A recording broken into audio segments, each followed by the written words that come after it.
Really excited. I think that on the front of sustainability, circular economy is one of those concepts that we are trying to push globally. And for a geography like Africa, it takes a very different form. So what I will do today, I will first of all tell you a little bit about myself and then about DAO. And then we can run through some of what the challenges, trends, and realities are in Africa around this subject.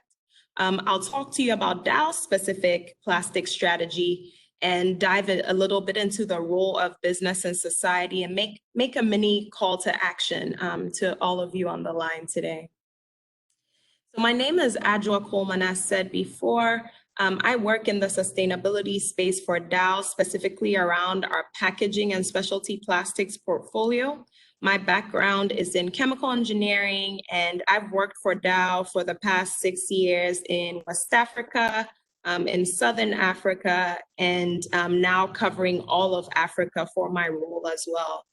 Prior to, I've done a short assignment in Brazil as well for Dow, and I'm currently based in Johannesburg, South Africa.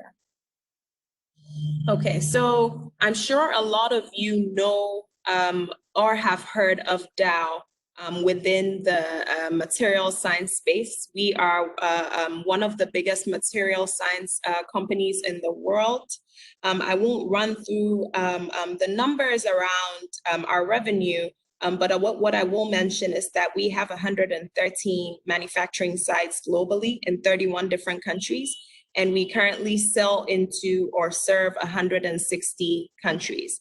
Now, our ambition as Dow is to be the most innovative, customer-centric, inclusive, and sustainable material science company in the world. And our goal is to do this through profitable growth and best-in-class performance compared to our peers. Our core values are integrity, respect for people, and protecting our planet. And just to give you a brief overview of some of the areas where Dow products can be found. So we've gone through a transformational period as Dow over the past 3 or 4 years. We went through a merger with DuPont, where we then split into 3 separate companies. So initially, when people used to ask me, what does your company Dow do? I would say, look around you. There is probably a Dow chemical in something, in your paint, in your phones, in your flooring, in your cars. But currently, we've become a very well scoped out company that has 3 focus areas. The first part being performance materials and coating, and that goes into all kinds of personal and home care items. So the stuff that is in your lotion, your shampoos, your bath soaps, high performance building materials, and several different areas under that portfolio, and paints and other types of coatings and road markings. In the industrial segment, we are very well placed in insulation. So stuff that goes into your mattresses, stuff that goes into the seating in your cars, as well as in your footwear and several other infrastructure plays, like the adhesives that seal glass together on tempered glass applications. Additionally, we're also in solvents and lubricants. And then the last part, which is the area that I work in, we are very much present in the packaging and specialty plastics area. Now, when you think about packaging and specialty plastics, everything that goes into bringing you the products that you know and use is a space that we may play in. If it's flexible packaging, we do have some rigid packaging applications, but the flexible is definitely the bigger aspect of it. And in all types of applications for food and consumer products, health and hygiene, artificial turf, pressure pipes, and cables and power applications as well. So I'd like to talk a little bit about the challenges and trends and realities around waste in Africa. So there are a few trends that we are seeing in Africa which we believe will lead to an increase in the waste generation in the region. First of all, by 2050, Africa is projected to have 25% of the world's population. Now, that's quite a big boost. If you think about where we are now, an increased population obviously means increased consumerism, and increased consumerism is directly related to increased waste. In addition to this, there are some dynamics around consumerism that are closely tied to urbanization. So the more that cities develop, people move higher up the income brackets, the type of products that they buy and the type of products that are available to them change. And so this kind of brings out a complexity in waste, where if you think about the current infrastructure in Africa for waste management, this could be a challenge based on the fact that what we currently have in most parts is inadequate. So how much waste exactly is being generated in Africa? As of 2012, there was 125 million tons of municipal solid waste that was being generated on average. And this is expected to double by 2025. The waste collection, the statistics show that we have only about 55% of the current waste that's generated that's actually being collected. And if you consider the fact that the waste that is being generated now is actually going to increase, this shows a clear gap in terms of the infrastructure and what will be expected in the future. In terms of disposal, 90% of the waste that's generated in Africa is currently disposed of in uncontrolled dump sites and landfills. So what that essentially means is that people typically in communities where there isn't a formal truck that comes to a house to pick up the waste on a frequent basis will create an area where the waste is dumped in those communities. And of course, if you're thinking of the environmental implications to that, there are many. Plastics and other solid waste ending up in the environment is never a good thing. And in terms of the large composition of the waste being organic waste, that then means also that it will be contributing to the CO2 emissions from the decomposition from those waste streams as well. So the average composition of the material of the municipal solid waste in Africa is only 13% plastic. Roughly 57% of it is believed to be organic waste. And on the recycling front, currently only 4% of the waste that is generated is being recycled, but it's believed that up to 80% of it is recyclable. So I saw this map of Africa once and like it much more than the actual one that shows the demarcations of the countries, because I think that it shows the relative size of all the countries globally that we know compared to the whole continent of Africa. So as you can see, the United States, India, and China can all fit into the landmass of Africa. And I use this graphic because the United States is the biggest generator of waste per capita worldwide. So each citizen produces an average of 808 kilograms per year of waste. Now, my rough math, that's like times 2.2 to get to pounds for relatability. So over 1,600 pounds of waste per year per person in the US. Now, if you compare that to the waste generation in some of the key countries where Dow operates in Africa, South Africa, Nigeria, Ghana, you can see that currently some of those countries are significantly below that average, and some are a little closer. But regardless, the fact is that if one country generates that much, and individual countries in Africa are generating close or around that number at this time, when we reach that 2025 mark, where the waste generation is expected to double from what it was in 2012, we can expect that there will definitely be issues to manage that waste based on the fact that even with these numbers, we currently cannot manage it. So sub-Saharan Africa is expected to become one of the biggest waste generators in the world in the near future. Improper waste management is a hindrance to us achieving the Sustainable Development Goals, the UN Sustainable Development Goals. Solid waste management is a political priority for Africa. And by that, even with just the image that you can see on the right, there are so many of these communities that are spread all across sub-Saharan Africa where the waste is dumped in this way because there are no formal systems for managing it. When you consider a picture like this, it certainly means that if people are getting sick in this community, if there are some type of accidents or safety issues that are happening here, because of this particular situation. If there's flooding, because the waste is clogging drains, or other situations where this flows further down into water that is a drinking source for people or a source of livelihood for people, this then becomes a priority on the desk of whoever it is in government who is supposed to manage this particular area. Now, the African cities under the African Union have committed to recycling 50% of the urban waste that's generated by 2023. I think that going from that number of 4%, which is the current average recycling rate across Africa, it'll really be a stretch to make it to that number in the next 3 years. So this is one of the last images I want to show that depicts the state of waste management in Africa as compared to the rest of the world.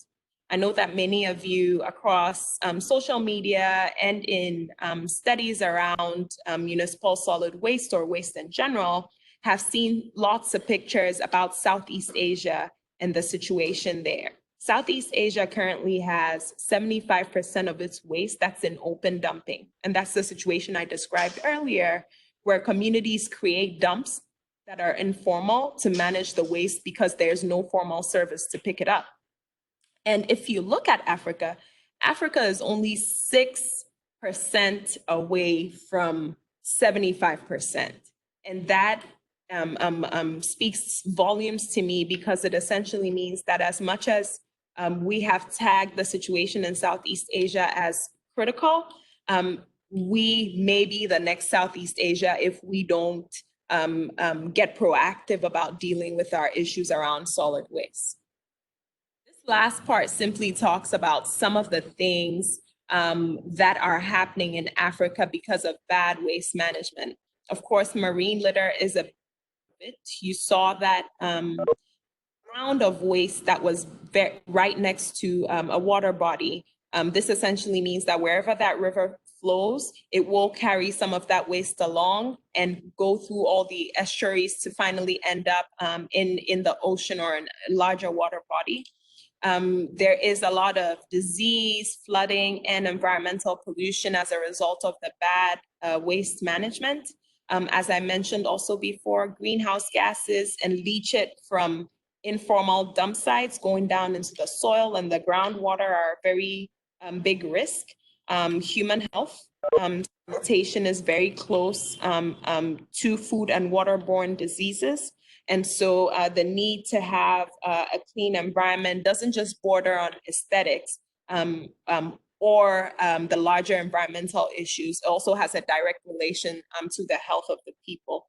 And additionally, waste management, poor waste management creates gender disparities. And as I go on, you might understand a little bit more why. So I wanted to dive into Dow's strategy specifically around plastics, as this is a material that we currently make globally and are also selling into the African market. And so I wanted to talk through what we are doing on this front.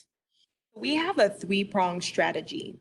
I mentioned the two biggest parts, which are one, stopping the waste, and two, closing the loop. So stopping the waste essentially means anything that we do to help to keep plastic out of the environment or to make sure that plastic doesn't end up in the environment. And closing the loop has to do with how we drive a circular economy. Now, the third part is a very important part of this strategy, because we understand that as Dow, we can't do it by ourselves. And so partnerships to make this happen are very important on this front.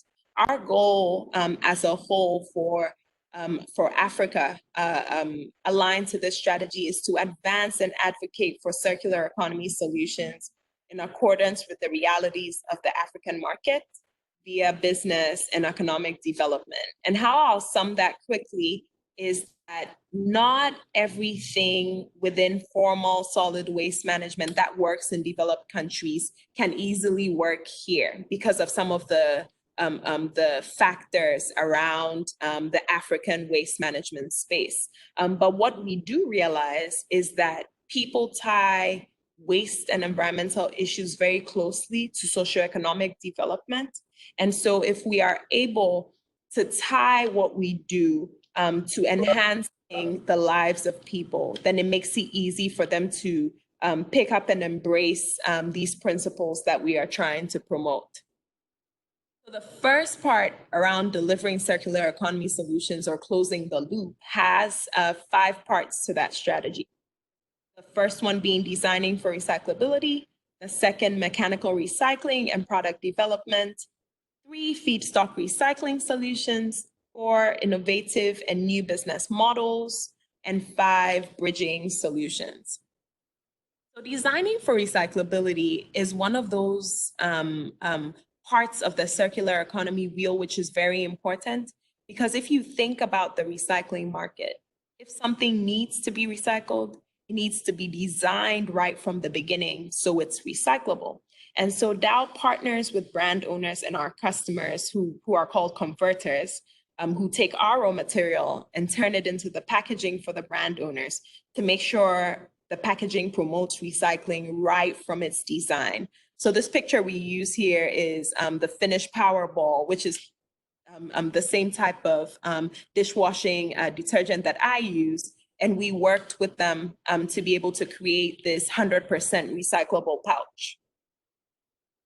The second part is around mechanical recycling, where if you think about it, if there's the infrastructure to collect plastic waste after it's been used, where it's recyclable, we can convert it into resins, which can then go into creating whatever new packaging use that is possible.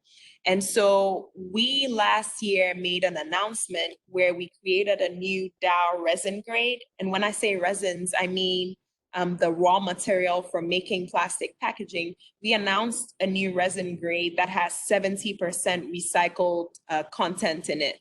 Now this depiction on the right with the 3 parts just talks about all the different things that need to happen to be able to create a PCR, where a PCR is a post-consumer recyclate. So it's any resin that's made using plastic which has previously been used, right? So first of all, the PCR source is very important. Where are we getting this waste? Was that plastic waste sorted from the organic waste so that it's less contaminated?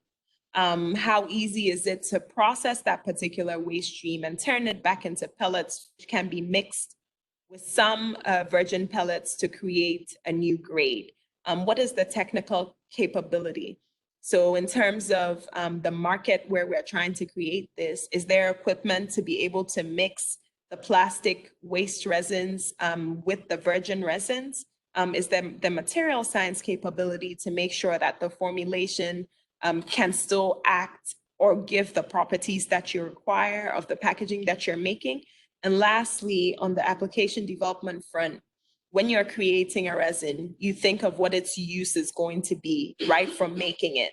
And so in deciding that use, there definitely needs to be some application development that happens there. So around this wheel, you'll see some of the applications where there is the possibility to utilize post-consumer plastic waste in the resins to create these. So if you think about the shrink wrap that holds your bottled water together. So if you had a whole, maybe a 9-pack or 12-pack of bottled water, the wrap that holds it together could very easily be made from post-consumer plastic waste if the development capabilities are there.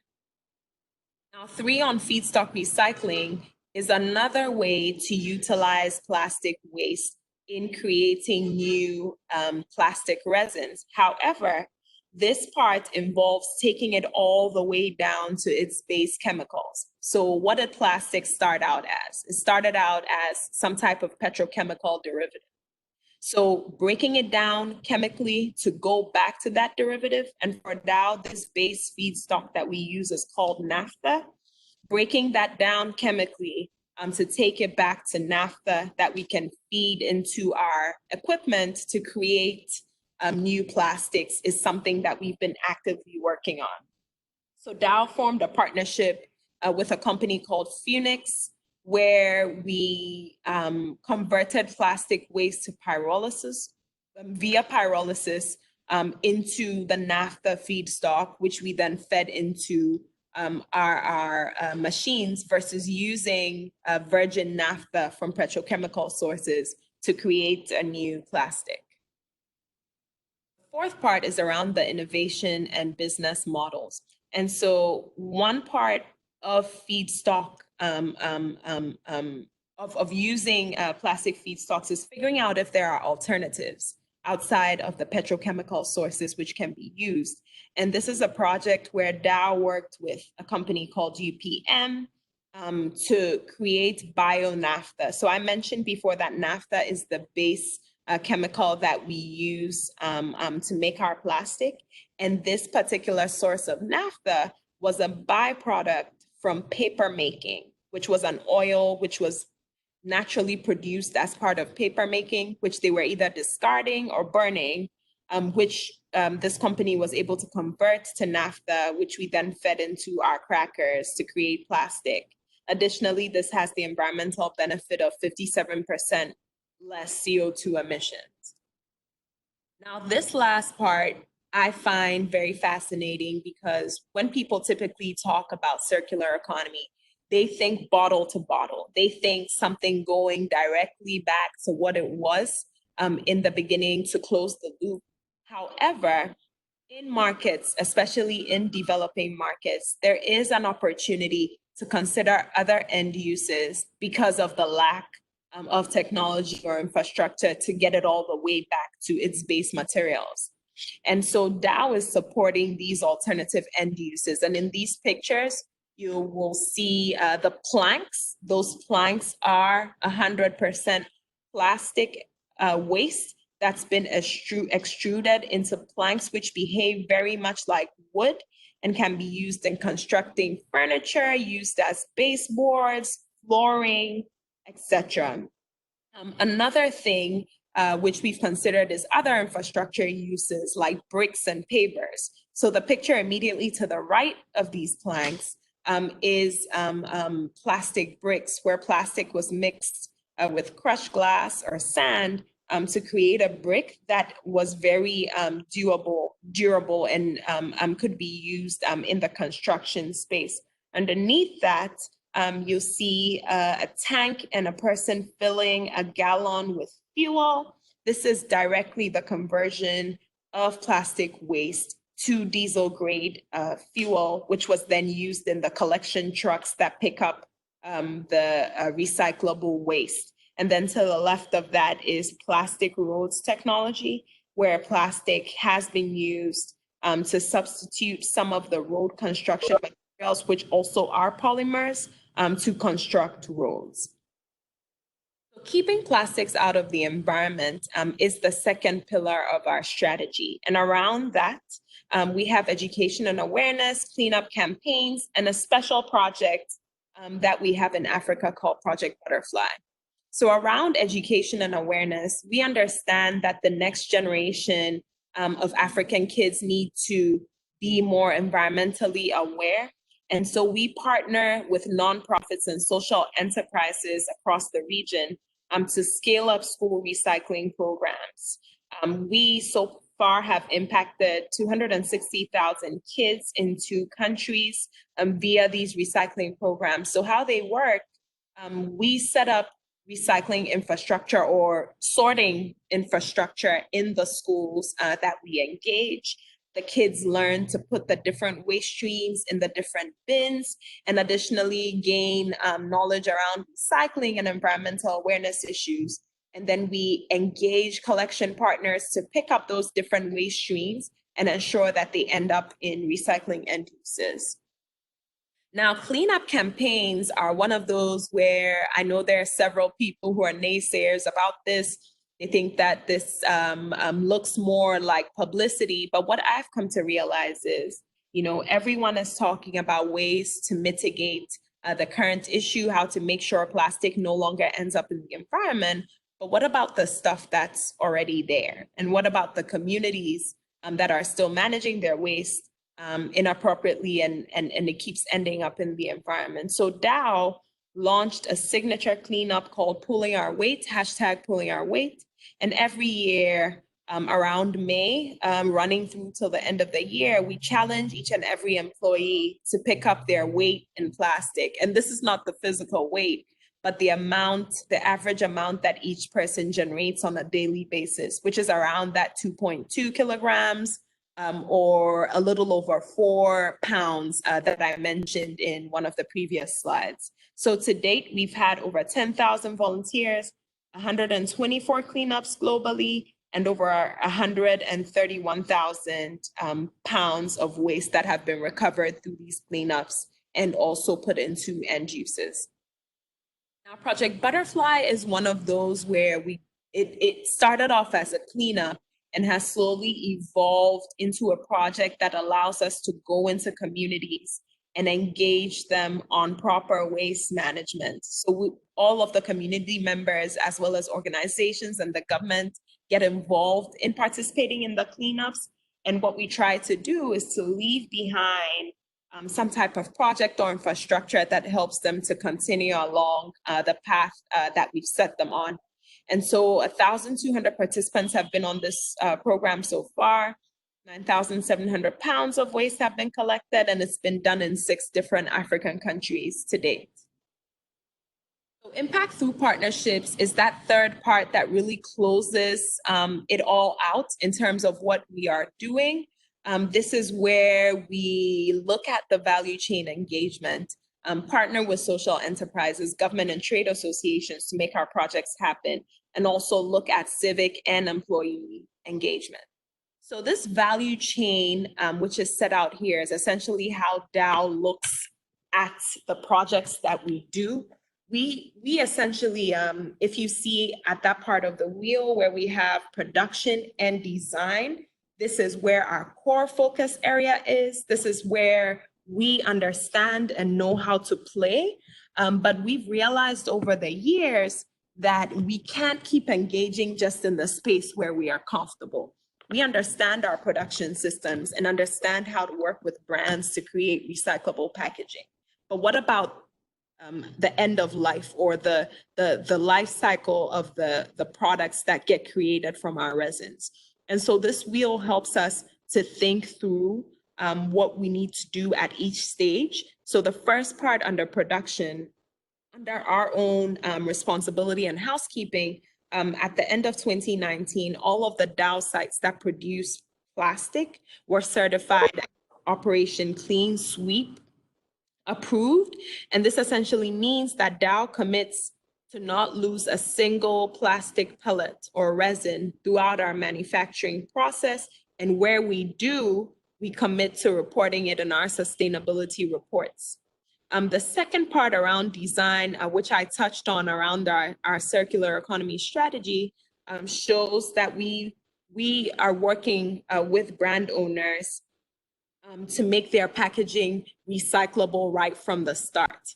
Under reuse, collection, recycling, and markets for recovered materials, most of the other projects I spoke about are in this space where we're reaching out further down the value chain to enable partners to be able to reuse the materials that are made from our products. We've set up several different types of collection, sorting, and recycling programs across Africa, more so focused on flexible packaging, because this is one of the the problem packaging areas that currently is not or not widely recycled. And then those end markets are some of those end uses I showed you that we are enabling. Around government and trade association engagements. So how things work in Africa in terms of private sector engaging government is that there's typically trade associations that you need to be a part of to have a seat at the table on the specific issues that concern you. And so then Dow in South Africa is a part of Plastics South Africa. In Ghana, we are part of the Ghana Recycling Initiative by Private Enterprises. In Nigeria, we're part of the Food and Beverage Recycling Alliance, along with other major brand owners and other people along the plastic waste value chain. In Kenya, we're a part of the Kenya Association of Manufacturers. And we work through these bodies to be able to advocate for regulations around plastics that promote circular economy, recycling, reduction and reuse. And essentially, another thing that I should mention here about African governments is that typically to deal with the issues around plastics, and I'm sure you've seen this in some social media channels as well, is that the governments decide to ban plastics. But the issue here is that managing solid waste is a problem that still exists even after you eliminate one material, even a material that you consider a problem material. So if the entire system, the solid waste management system, is not fixed, whether plastic is included or not, it still will not be effective in managing whatever alternative materials are substituted in that chain. Around social enterprises, and I've come to know and really love the concept of social enterprises. I feel like the nonprofit concept married the business concept and created a child that is a profit-making entity that basically cares or works on social causes. And I think this is great because once there is a bottom line that people are accountable for, the way in which they work and think around issues is very different from being not profit generating and relying on grant sourcing, et cetera, especially in this market in Africa. And here we've helped to work with or set up a few. So one of the ones in the picture on the left is a partnership with a conservancy called Wildlands, where we help them create a waste innovation and solutions hub where plastic is collected, sorted, and directly on site put into end uses or recycled. And this is like a full circle project where a person can come and see what is possible with waste. And this is based in South Africa. The picture on the right is actually an entrepreneur who started a business where when dead sharks wash up on the shores of a water body, he essentially takes them and dissects them to see if there is any plastic or any foreign waste that should not be within that creature. And this, I think, is a learning experience for kids to understand what our effects are on the environment and the wildlife that lives in it. We work very closely with several NGOs as well. One of our favorites, which the logo is pictured in the back, is the Young African Leadership Initiative. Now, YALI was an Obama initiative for Africa to develop the next generation of African leaders. It has created a number of robust entrepreneurs or social enterprise businesses which are thriving in the region. And what Dow has done as a sponsor of YALI, we've leaned in to see how we can help to expand the work that they are doing. And we just recently in the YALI Center in East Africa in Kenya, run a circular economy curriculum as part of their training, which typically was not represented, because we believe that the next generation of business leaders need to understand that we live in a resource scarce system where, where we keep making, using, and disposing when essentially our resources are finite. And so how can we make sure that they develop business models that have circular economy concepts and aspects to them? Now, the one of the last parts has to do with how we engage our employees. Dow has a major goal of engaging employees for impact in all the places where we are present, and we work directly with them to make sure that they are not just working in the communities where they live, but are actually impacting it as well. So the role of business in society, which I'm sure you've seen as you've analyzed some business models, has definitely changed. In the past, business was considered a profit-making entity. Today, business is considered a change agent or a solutionist for the global issues and are expected or is expected to impact the communities where they operate. And so I've tried to show you how the power of one company, Dow, can deliver circular economy solutions, can keep plastics out of the environment and increase impact through partnerships. This indirectly relates to the power of one waste reclaimer. And this is the part I actually wanted to highlight about that gender disparity in Africa. So the waste reclaimer is a very important aspect of waste management in Africa, which you don't normally see in developed economies. These are people who have committed to going around in the environment or around dump sites and collecting back the waste that is recyclable, which shouldn't have ended up there to begin with, and selling it off to people. So this is how they make their livelihood. And in Africa, anywhere from 10 to 50% of the waste that's generated is actually managed by reclaimers. It says here in South Africa, waste reclaimers recycle 80 to 90% of the plastic and packaging in South Africa and save authorities up to 750 million rand, which is about $53 million dollars in landfill costs.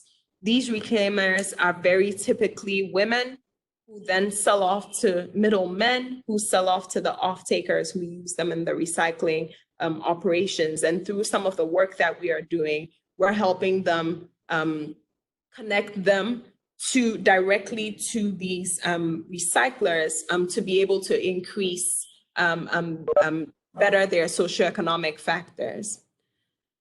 I tried to show you the power of one recycler to convert plastic waste into valuable end uses. So several of the projects that we set up across Africa help to create a value for plastic waste so that it doesn't end up in landfill or in the environment. And there are several thriving enterprises or recycling ventures or end use ventures that are currently utilizing plastic waste, which would have gone to waste otherwise.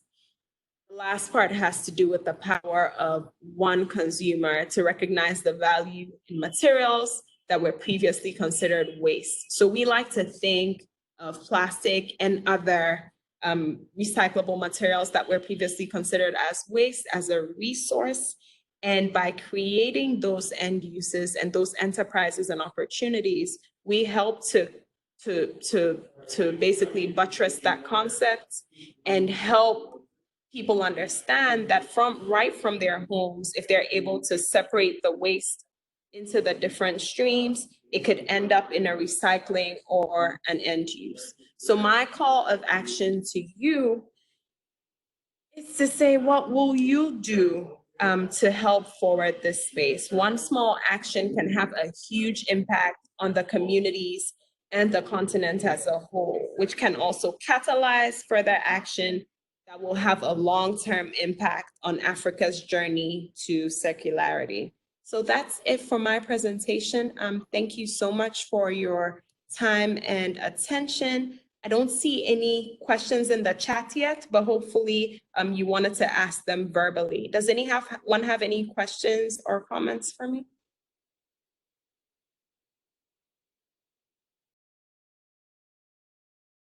Hello? Hi, I see a raised hand. Hi. Hi, I'm tuning in from Clinton Andrews' industrial ecology class as part of the MBS program here at Rutgers. I was wondering if the Alliance to End Plastic Waste had, so I have a couple questions. I was wondering if the Alliance to End Plastic Waste had a role in some of the work that you've been doing. I know it's newly formed. I'm not sure if Dow is working with them. So that's one. And two, I was wondering if you see industrial composting playing a greater role in, municipalities and cities. I maybe it doesn't apply in your domain, but I was wondering if you had any insight as to the role industrial composting may play in the future. Thank you so much for your question, Alex. So I'll take the AEPW question first. So yes, Dow is heavily involved in the Alliance to End Plastic Waste. We are one of the founding members.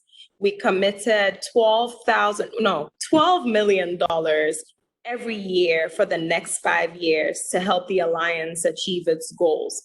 Now, currently, and which is one of the things I alluded to in the beginning around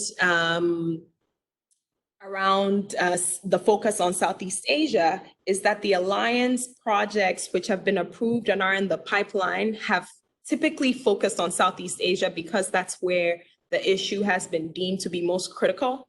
And the statistic around that is that 8 out of the 10 rivers that contribute 90% of the marine debris in the oceans and seas come from those 8 rivers in Southeast Asia. Only 2 of them are in Africa.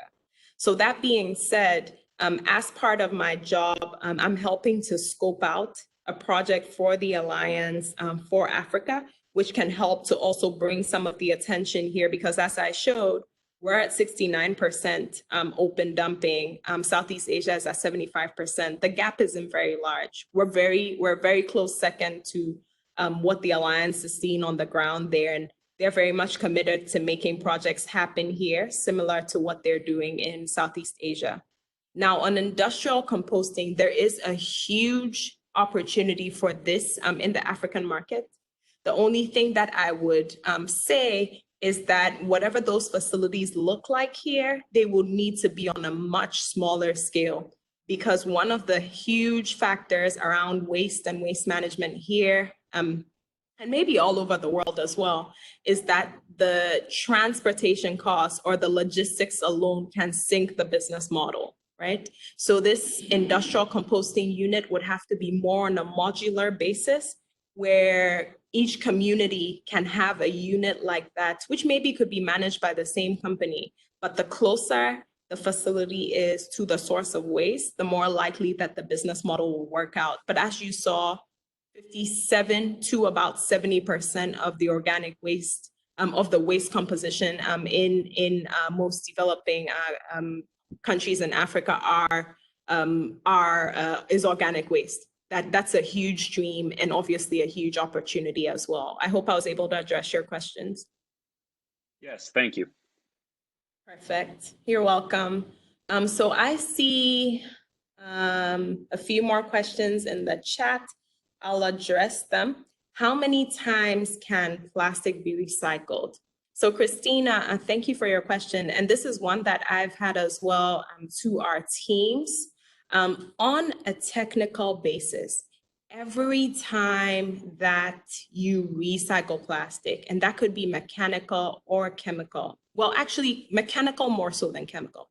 Every time that you recycle plastic mechanically, you lose some of the properties. So what then happens to be able to restore those properties or to help boost those properties, they add a little bit of virgin resin to supplement some of the post-consumer or post-industrial plastic. Over time, this plastic, if it goes through the loop a number of times, will obviously have less and less efficiency in terms of what you are trying to accomplish, and will need more and more virgin plastic or master batch to be able to achieve those same properties. So technically, you could be told that plastic could be recycled infinitely, but on a mechanical basis, these are some of the pitfalls to that. But on a chemical basis, it can always be broken down to its base feedstocks without losing any of its properties. So another question from Metitiri, and I hope I said that right.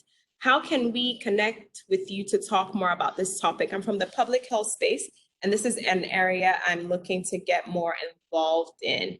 I will send, or maybe on this last slide, put my contact details because I'm very much looking to engage people on this topic. I love talking to people about this because I think that there are always different perspectives, always different ideas for how to boost some of the work or the projects that I'm doing on the ground. And so I would be happy to engage you on that, and we'll make sure that in the version of the slides that I provide, my contact information will be on this last slide. Are there any other questions for me?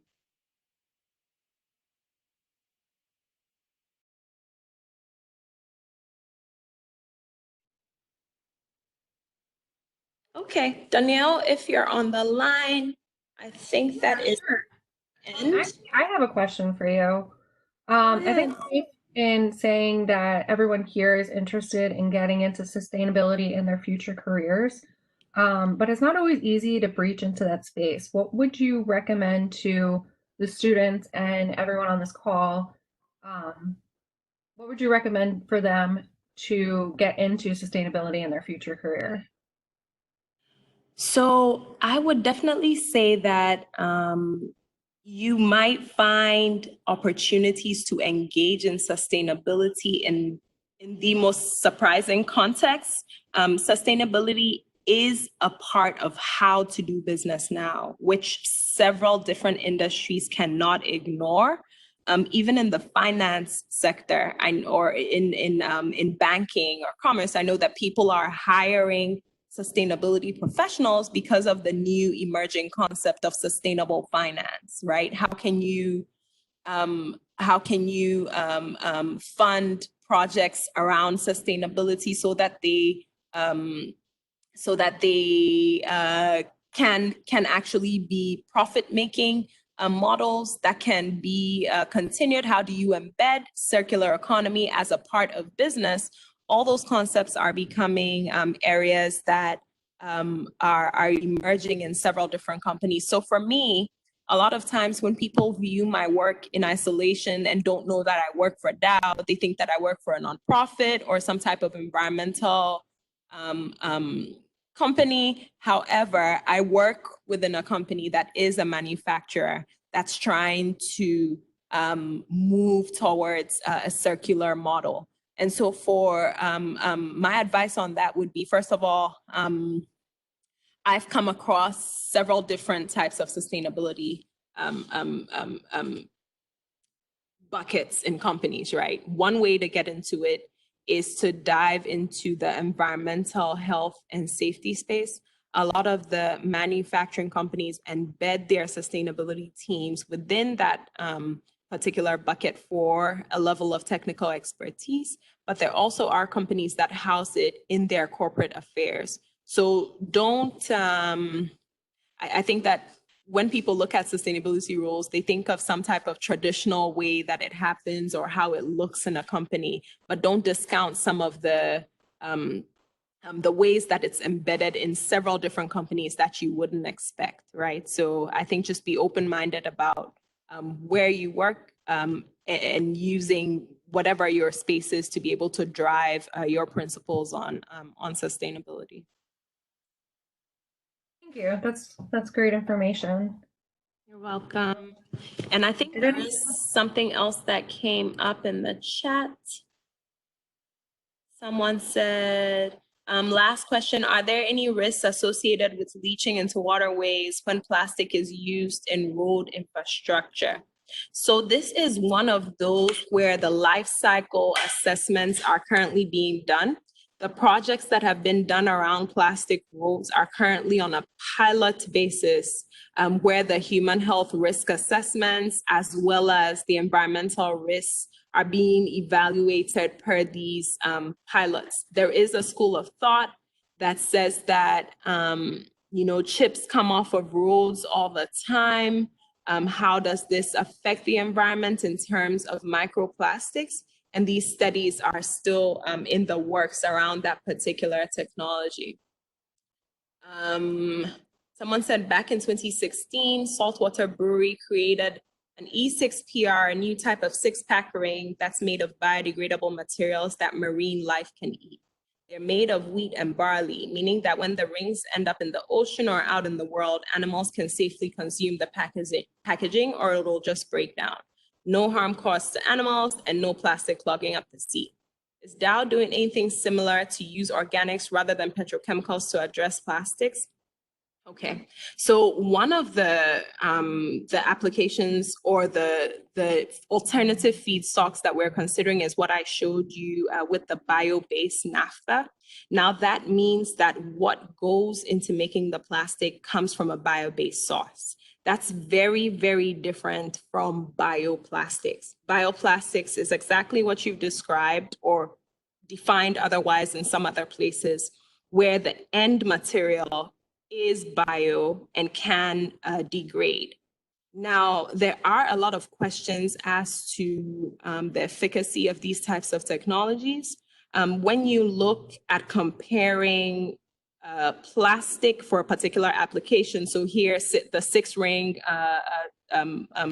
holder for a bunch of cans, you need to look at the entire life cycle analysis. When you look at the life cycle analysis, all through production, from the sourcing of the materials down to when this material is created, does it offer better environmental benefits as compared to plastic? And what I will say and can confidently say based on technical studies that are out there, plastic for certain applications offers better environmental benefits as compared to some competitive materials like paper, metal, etc., for certain applications. And where plastic does not offer a better environmental benefit, it's certainly better to use an alternative material that does. And so, no, at this time, Dow has not ventured into this space that I know of, but in terms of starting right from the source where we can put bio-based feedstocks into our manufacturing, that we are actively doing. There is another question that popped up. How do the economics of recycling change in an economy like now, where feedstock price is exceedingly low because of the price of oil? So what I will say at the moment, and which I actually had to speak to someone about yesterday, is that recycling is currently not economically profitable in a lot of places because of what's happening with the price of oil. So if you ask any recycler in this space, they'll tell you that they have a set price per barrel where they either break even or are profitable. And I think that's around, I'll say between $40 to $50. I can't pinpoint the exact amount, but they know this as part of their business model. And so with what's currently happening, there are a lot of recycling companies that are not running on a profitable basis. And what I will ask you to look into, if you want to know more about how these industries are sustained, it's typically through a system called extended producer responsibility. So with extended producer responsibility, the brands that create and make the packaging pay a fee per ton of what they put out into a country where this extended producer responsibility, or EPR, is in place, and that is used to manage the waste. And that money typically goes to the collection systems as well as the recyclers. So most recyclers who are still able to run in these turbulent times are actually running on the funding of things like EPR. I hope that answers your question around the economics of tied to the change in oil price with recycling. Okay, did I answer everyone's question? I think I am.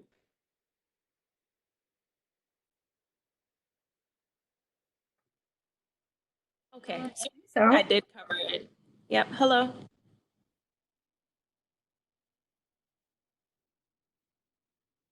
let's see. Was that We you, are- Danielle? Yeah, that's me. Alrighty, so we're coming to an end. I think if anyone does come up with questions, maybe reach out. We'll send out some recap. So if you have questions, like just respond to our email and we'll send it over to get it answered for you. I've got a form that I just threw on the chat. You guys can just fill that out for us so that we can send you that recap. We'd really appreciate that. And that's it. Thank you so much, Adwoa. This is inspiring what you're doing. The knowledge you have that you're able to share with us is amazing. And I just really appreciate you taking the time to talk to us about it. No, thank you. Thank you so much for giving me this opportunity, Danielle. And thank you everyone for being an engaging audience. And you enjoy the rest of your day and stay safe. You too. Thank you. All right then. Bye. Bye.